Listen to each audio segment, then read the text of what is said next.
Hey Divine Ones, good afternoon and welcome to another Soul Sunday, which is the live video series we're doing here. And this is actually the last video in my shame series. It's been a wonderful journey. I've gotten so much feedback from you all about how much these videos have really helped you understand yourselves, helped you in your healing journey.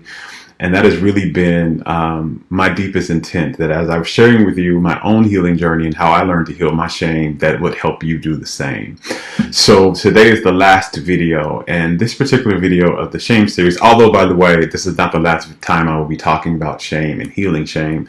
This is just the last video in this particular series that I'm doing on shame. But I wanted to share with you in this video something that first came to my attention when I was doing intuitive work with people. When I was doing intuitive healings and guidance work with people, this would come up. But it was something that was very important for me in my own journey of healing my own shame. And I want to talk to you about it. And I'm going to give you 2 exercises to do to help you heal this particular aspect of shame within your being if you hold this in your being. So this is really important, and this is what we're going to be talking about today is generational shame. And what I mean by that is how shame gets passed down from the generations. And I first became aware of this energetically when I started to do intuitive work many years ago. And what happened, and this is something I wasn't taught, wasn't something I wasn't I wasn't taught how to do and wasn't even talked about back then. This is just something that really I started to realize, and I didn't really have a word for it. I didn't have a term for it until later when science came out with this, and I'll talk about what the science came out with in a second. But what I was discovering is when I work with people, the first thing I do is I connect in with their energy field. I use my intuitive abilities and I connect in with their energy field. And I get information from that energy field, and their energy tells me a few things. It shows me pictures, and it also audibly tells me things. And it tells me, one, why the dysfunction that's occurring in their life, whatever challenge they're having, whether that's in their relationships, whether that's in their health, whether that's in their money, whether it's in whatever area of life that they're challenged with, and they're wanting to get help healing and transforming that challenge to a better feeling and functioning life. Their energy field will tell me what the root cause of this particular challenge is, like what their belief patterns they're holding, what their vibrational patterns may be that they're holding, why this is happening. And it'll show me that, and then it'll tell me what they need to do to shift that, right? So that their energy and their belief patterns actually can manifest what they're actually wanting. And sometimes it shows me, some of the things that they picked up, in childhood or in their adulthood or in circumstances or situations or whatever. But there was something that was starting to happen very frequently with the majority of my clients, was I was seeing that this particular shame and this particular fear or this particular pattern of behaving in the world that was toxic for them didn't come from them. It wasn't something that was picked up in their particular lifetime. This was something that came from the generations behind them, like either from their mother or their father, and a lot of times it was coming from their mother and their maternal line. And what I was starting to see was how a lot of our dysfunctions and our challenges and our wounds are given to us from previous generations. They're passed down, kind of. And we are the ones that gets the opportunity to heal that, right? And so although it's not coming from us, we are manifesting our lives from this wound. We're manifesting our lives from, whatever this trauma is.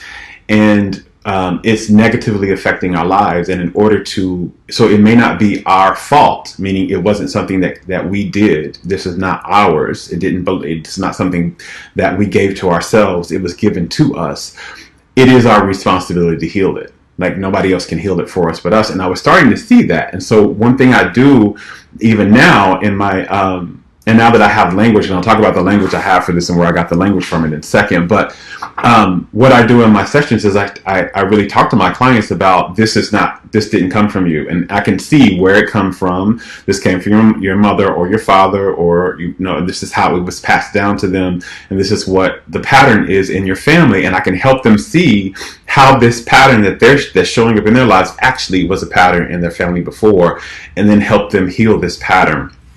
And what I didn't know, I didn't have a word for this before. I didn't have there wasn't a terminology for this before until the field of science started coming out around called epigenetics. So I first started becoming aware of this energetically before I became aware of it scientifically. And what epigenetics started to put, which is the field of science that studies how, certain things are passed down through us, right? And how we can no longer allow those things to express through the DNA, etc. And so what they began to talk about was generational trauma, and how trauma is passed down through generations. And there have been many different studies around this, and they have shown this, countless studies that have shown how trauma is passed down through generations, and how the effects of the trauma, not just the wound itself. So remember what we talked about with trauma is how trauma is not what happened to you, but how what happens to you makes you believe and how it makes you feel about yourself.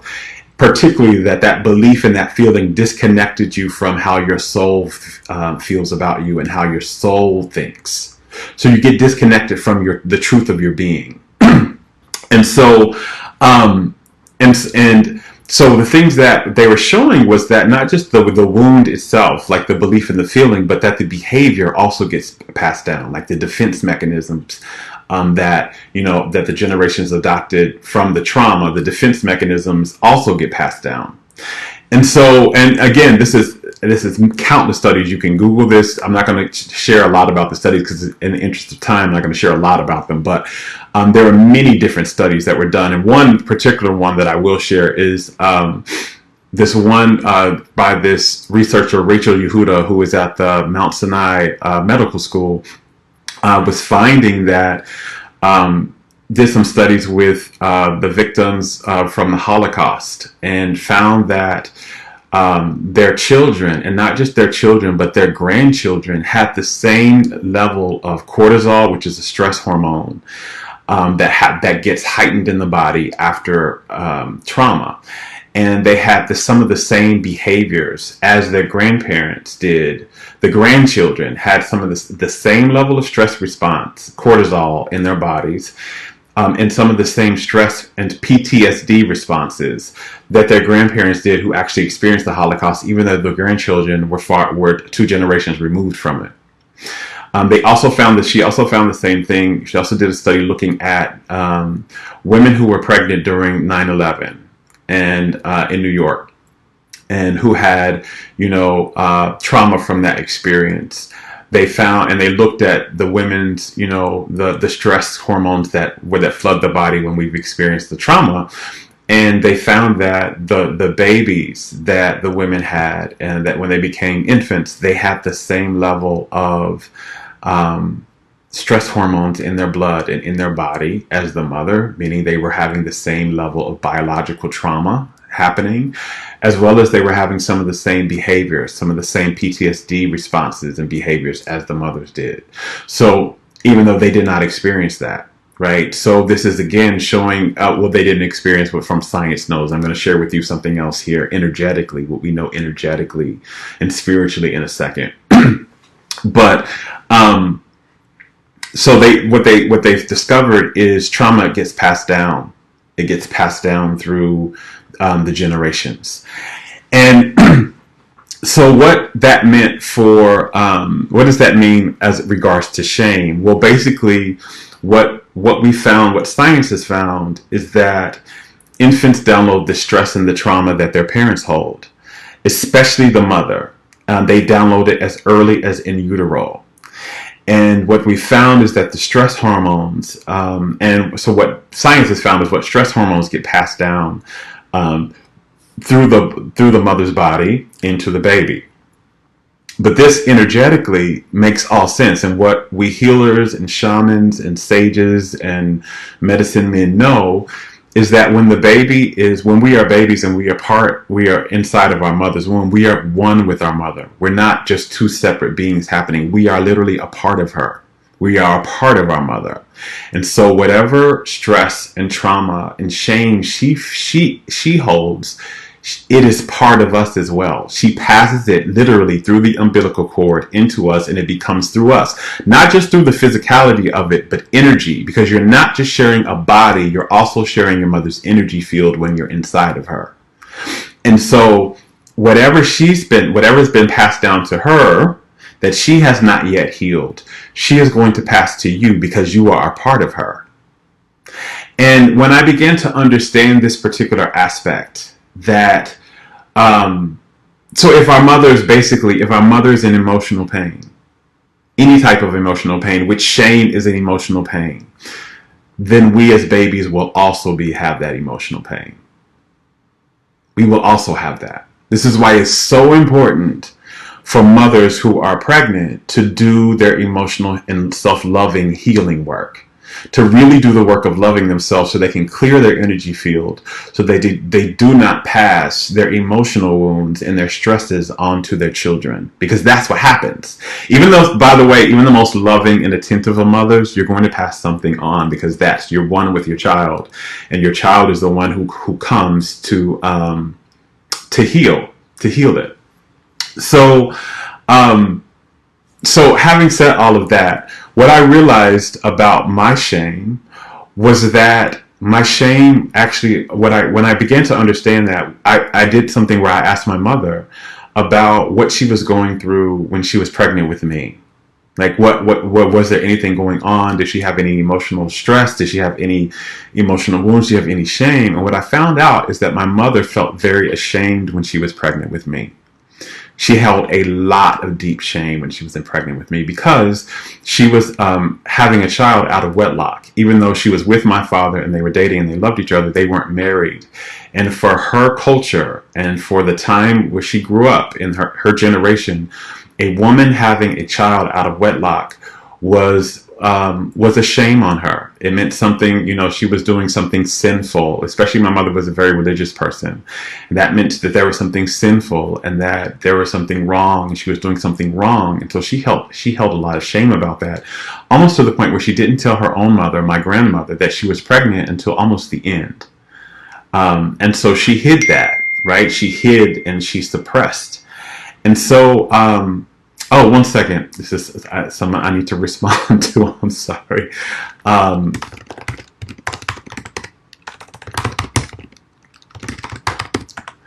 Sorry, that's the one thing with going live. Things happen. I have someone at my front door. I'm letting them know I'm doing a video. So, one thing I found out about my mother was that she held shame and she suppressed her truth and she hid. And if you've been following this series for a while, you know that is the very thing that I was holding about myself. That there was something wrong with me. That I was ashamed. I held a lot of shame. That I couldn't really fully tell my truth and live my truth out loud, because they wouldn't love me and they would abandon me. That's what she thought with her mother. She thought her mother would reject her if she found out she was pregnant. She felt her mother was. Hold on one more second.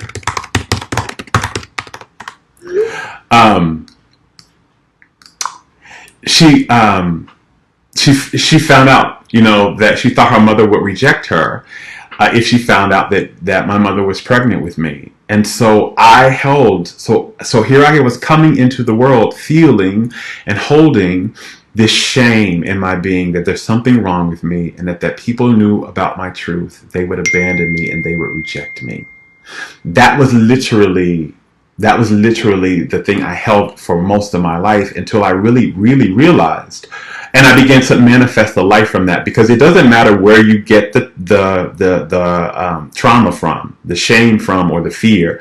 It doesn't matter where you get it from. If it is in your energy field, meaning it is in your vibration, and is in your belief system and in your consciousness, you begin to create a reality based on that. So your reality, you begin to create events, experiences, and relationships that reflect that back to you, and that affirm that belief and that vibration, right? So although it may not have come from you, you create from it. That's why it's your responsibility to heal it. This is also when a lot of us sages and mystics and things talk about how your ancestors sent you to heal the wounds that they couldn't heal. This is literally part of that. You're literally the one who holds the wound in the body, the generational wound in the body, and you have to heal it. But here's the thing: when you heal it, you don't just heal it for yourself. You literally heal it for all the generations behind you. You heal it for your mother as well. You help her heal it. And then, because remember, you're a part of your mother. So you help her heal it. And then you heal the generations before that also had it. So I wanted to come and kind of do this video to share with you in this last shame series this awareness that I had first around, oh, my shame didn't actually come from me. When I had this conversation with my mother, and I realized that she felt deep, deep, deep shame when she was pregnant with me, because she felt like being an unwed mother meant that she was sinful, and she was not going to be loved, and she was not going to be fully embraced for living her truth, which is again this whole thing around what I've been feeling the majority of my life, right? And mine did not look like me being pregnant, of course, because I'm a man, but it was me feeling like there was something wrong with my sexuality, something wrong with my body, how my body and my body shape is. And the main message that was going on in my consciousness all these years was, they won't accept me, they won't love me, I won't belong because of this. And so to protect that, I hid it, right? I hid those aspects. This is the exact same thing that my mother did.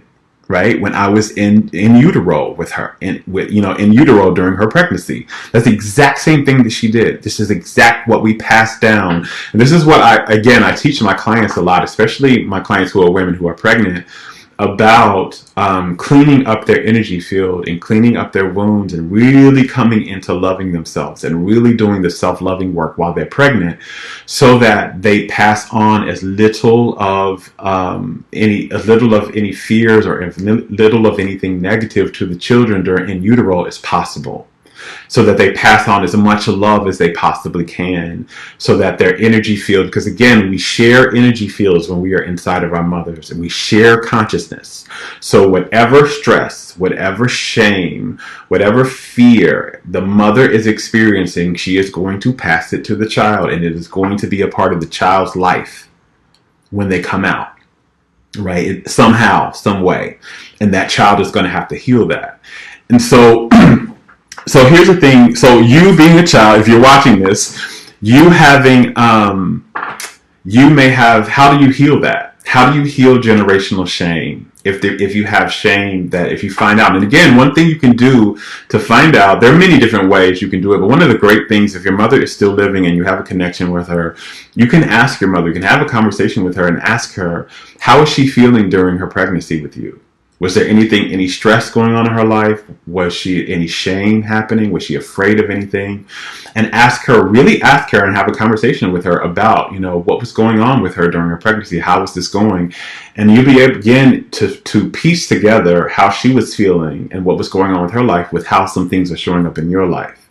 If you can't do that, like if your mother's not still living physically, or if you don't have a relationship with her and you can't really speak to her about that, there are a lot of people who can help you do that. There are a lot of you can do a lot of hypnotherapy work. Hypnotism actually helps you do that. Sometimes plant medicine like ayahuasca can help you see that. Sometimes some certain intuitives and psychics can help you tune in and see that particular thing. But there are a lot of different modalities that can help you kind of see and connect in with that, so you can see if you have generational trauma that's been passed down to you. Especially if you are a person of color, especially if you are Black, you definitely have generational trauma. You have generational trauma around Blackness. You have generational trauma, especially if you are an American Black. If your ancestry starts in, you have American ancestry, like you didn't just recently immigrate into America. If you're an American Black and you descended from slaves, you have slavery trauma that has been passed down. And so you have to, how do you heal that particular stuff, right? And so I want to share with you 2 exercises that really helped me, that came through me, channeled through me, to how to heal this. For you to heal this, I'm going to share this with you very quickly. The first thing to do is an exercise that helps you. So if this was not yours and it was given to you, right?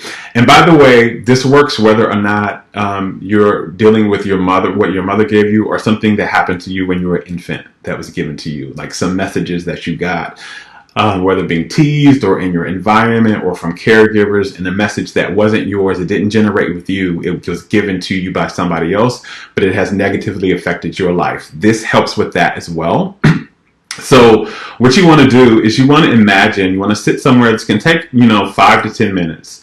You want to sit somewhere very comfortable, and this is a visualization exercise. You're going to close your eyes, and you're going to imagine, yourself standing in front of the person who gave this shame to you, right? However they gave it to you. The person who gave this shame to you. You can imagine yourself standing in front of them.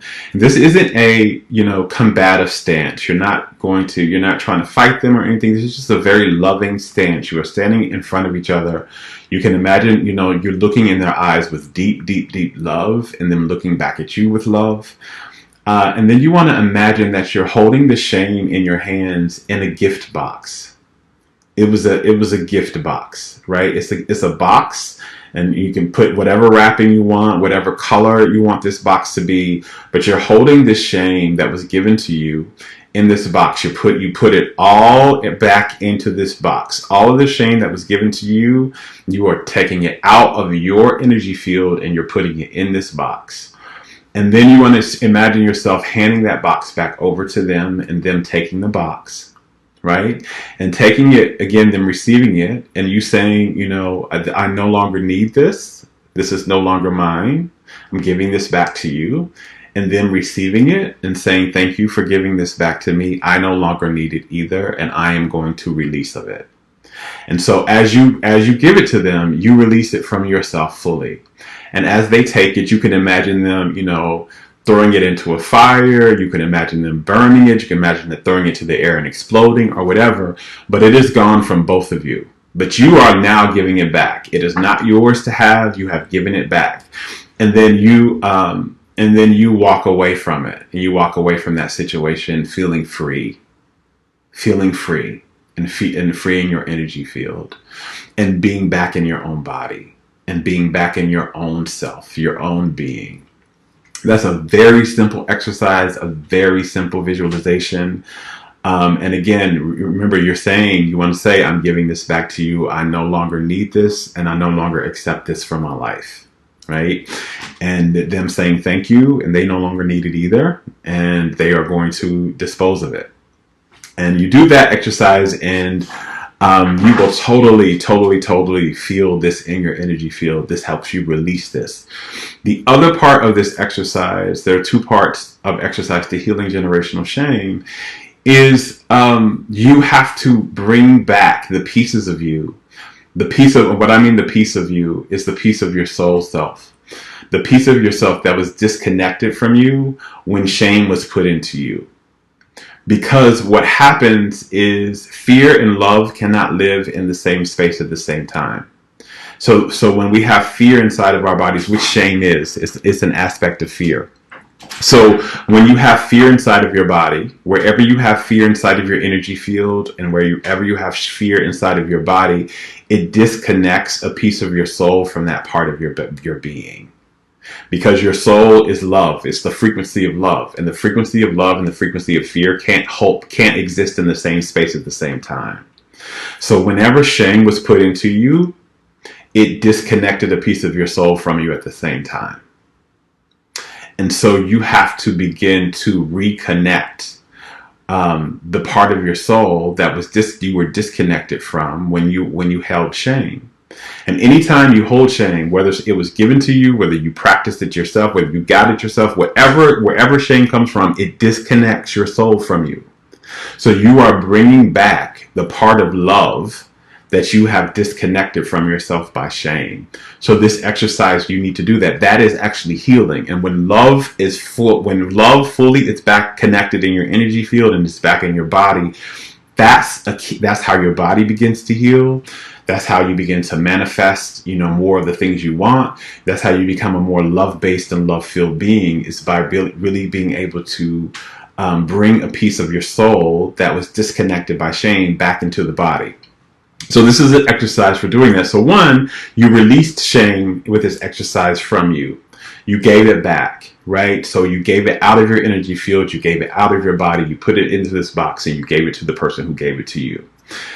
Now you've got to call back home the piece of you that you rejected and that you disconnected when you hold shame.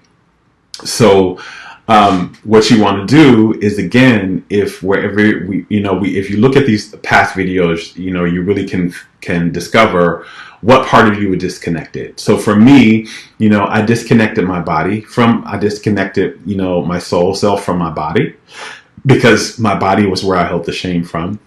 I also disconnected it from my intuitive gifts because I felt shame around that, and my sexuality. And so I felt shame around that. So I had disconnected my soul from three major pieces of my being. So I had to bring my soul back in that. So you can imagine, I want you to just, one simple exercise, and there's many different ways to call your soul back into your body. But one of the main things to do is just do a visualization where you can imagine your soul being like a flood of light, almost like liquid light, and it's flowing in through the top of your head, going all the way into your whole being, and saturating the areas that you disconnected yourself from, right? And you're calling it back. So as you do this, you can sit and you can breathe again, closing your eyes, taking deep breaths, and just imagine yourself as an open cup, like you don't have a lid on, it's just a wide open cup, a huge cup. And imagine like this liquid light and just this warm, loving light flowing in through the top of your head and feeling all the holes in your being that shame had made, right?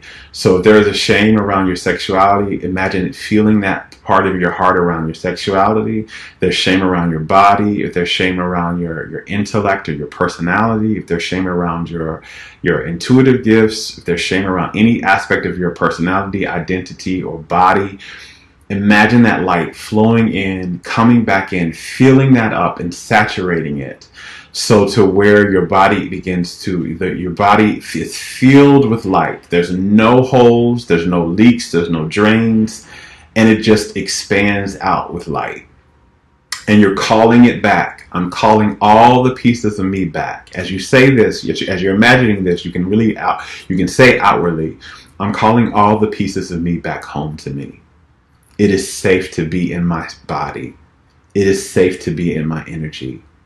I am calling all the pieces of my soul, all the pieces of my higher self, all the pieces of my energy back home to me now.